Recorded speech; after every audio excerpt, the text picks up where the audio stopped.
10-year-old Niang got up to go to school while it was still dark outside. She was worried. School worried her every day.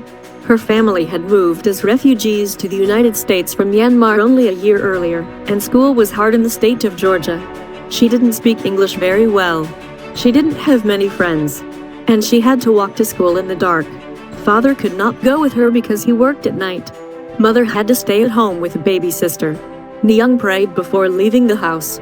"Dear God, please help me survive another day of school," she said. "Help me not to get in trouble with the teacher. Keep me safe as I walk to school. Amen." Niang swung her heavy black backpack over her shoulders and stepped out into the dark street.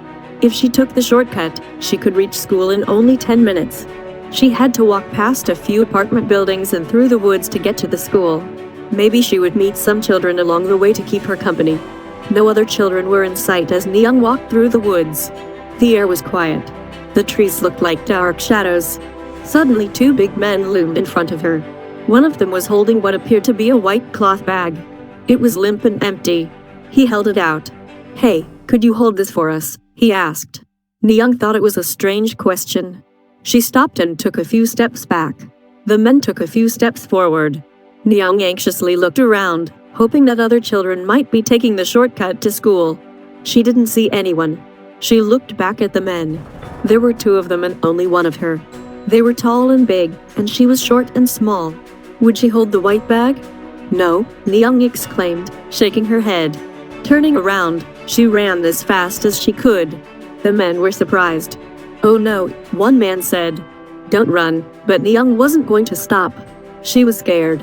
She had heard stories about children being kidnapped. She knew that the men could easily catch her. "Lord, please help me," she prayed. "Please protect me." She wondered whether they might grab her at any moment.